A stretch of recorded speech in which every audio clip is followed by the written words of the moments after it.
Jonathan Davis is an economist and wealth manager from Hertfordshire. Jonathan, good afternoon to you. Hello, Roberto. Jonathan, lots of wrangling amongst ministers about who has less to spend in the coming Parliament, of course. It's getting close to the wire for lots of areas. Do you support what Mr Osborne is trying to do? I support our children, and over decades, successive governments have borrowed phenomenal amounts of money, particularly in the last 10, 12 years. Gordon Brown and then, of course, George Osborne have borrowed fantastic sums of money. And the kids, they're the ones who are going to have to pay it back in the form of reduced pensions, reduced Social Security, higher taxes. That's the end game. So in answer to your question, philosophically, I'm against what they call big government. I'm against government poking their finger in lots of pies. I'd rather the market was just allowed to get on with it. But specifically, we've borrowed far too much. Our kids are in hock. We've been borrowing effectively from them to pretend that everything is okay. Yes, we need to slim down government. Jonathan, everything that may seem, we need to slim down a great deal more than they're even talking everything about. Isn't okay, and everything hasn't been okay, but every country will carry a certain amount of debt. I mean, no country is trading in profit, is it? No, it's impossible. It's entirely possible, as it happens, but successive governments over decades overpromise. They say before the elections, hey, electorate, we will do X, Y, Z, A, B, C for you, and it won't cost you any more.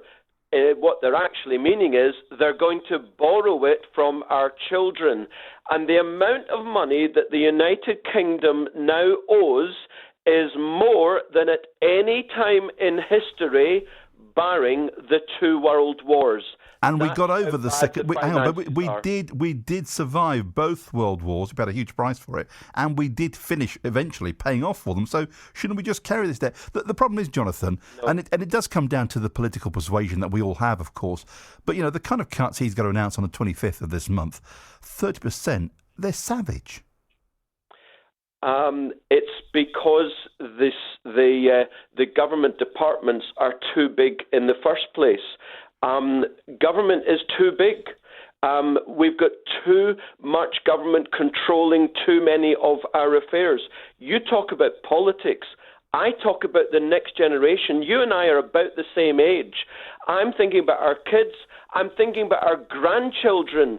They are the ones who are going to pay for it. And it's not just as simple as, we paid it off after the Second World War. Wasn't that good? Times were very different then. Government was much smaller then. We have borrowed fantastic sums of money in the last 10 or 15 years to pretend that all is well. Jonathan, we need to slash. We need to give something to our children. Jonathan, it all is not well, but when push came to shove, we gave the bankers billions upon billions of pounds, and it's quite easy. I mean, when we first started talking about cuts, it's quite easy because the tabloid press, especially the right-wing tabloid press, would have us believe the government was going after the feckless and the unemployed, and they created these easy scapegoats. What they're now doing with these cuts is they're going to come, not so much you, but they're going to come after people like me. And I'm sure there's lots of people playing violins right now. They should not have bailed out the bankers. That was disgraceful. By the way, it wasn't George Osborne who did that. It was Gordon Brown. It's not about politics. As far as I'm concerned, it's them, the politicians, against us. Yeah, but Jonathan, the point is, it's not just the poor, the less able, those who are unwell. The way these cuts are now going to be structured, it means virtually, apart from the very wealthy, of course, virtually everybody in this country will bear the brunt of this huge burden, and we played no part in creating the problems. Well, that's not true, of course. There's 2 points, very briefly I'll make. One, health spending is not being cut. Pensions are not being cut.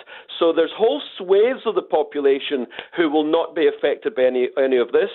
And the other side, when they bailed out the bankers, you say you weren't involved. When they bailed out the bankers, they also bailed out those with huge mortgages. In other words, yet again, those above the age of 40 were bailed out.